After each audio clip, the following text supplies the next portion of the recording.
Kevin and Derek here with the Kostoff team at Sunflower Bank. We are very fortunate in that we've got John Sawyer, our CIO here at Sunflower Bank, to talk to us about the markets. Yep. And we're very excited because really, quite honestly, many of the forecasting tools that Derek and I have used over the years to try and predict rates and see where they're going, out the window, gone. Yeah. Yeah, nobody saw 2% coming. Yeah, no. And nobody saw 7.5% coming. So we brought in the pro. Pro from Dover right here. So, John, we've got a lot of speculation out there in the marketplace if when a rate's going to go down. And the truth is, no one really knows. But what are you hearing and seeing out there right now? So it's a great question, obviously top on many people's minds and driving a lot of consumer behavior, both at home and when people are looking at buying homes. I think we might take a quick step back and talk about how we got here, and then we can kind of maybe bridge that to where possibly we're going. So what we saw over the last several years was a very active Federal Reserve that drove interest rates up to address increasing inflation that we'd not seen really in a couple or more decades. And then as a derivative of that, we've seen mortgage prices or inflation, mortgage rates go up considerably as well. The thing I think that's most confusing right now is people are expecting the Fed to reduce rates, which could then bring mortgage rates down because inflation has started to abate. But that's generally not what drives the Fed when they make changes. Primarily they use these rates either to stimulate or slow the economy in general. And so while we're seeing improving or declining inflation numbers, what we are also seeing is a very robust economy.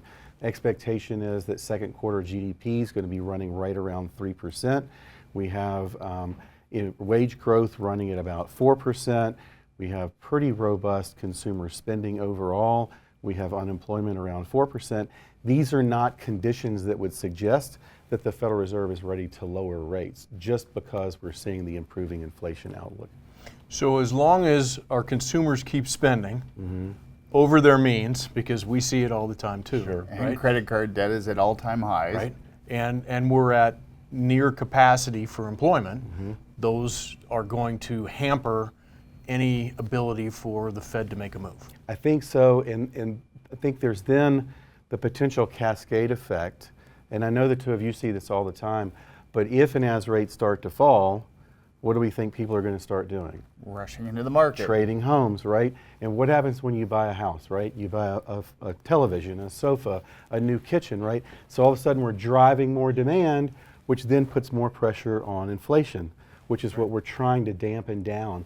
And so I think there's both this aspect of a robust economy holding the Fed back, but also the concern if they lower too quickly, it will restart this inflationary cycle that we had been in through increased consumer demand. So it's a catch-22. I think it's a tough spot. You're darned if you do, and you're darned if you don't. I think on the broader economic side, the Fed is probably feeling pretty good that we are approaching this proverbial soft landing. We've not gone into a recession. We've not seen a really big uptick in unemployment. So that's all good, but there's a lot of pent-up demand in the real estate sector.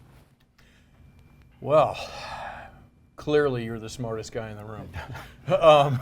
Well, one of the many benefits that you have with working with Derek and I here at Sunflower is that we have access to somebody like John who is telling us exactly what's going on in the marketplace.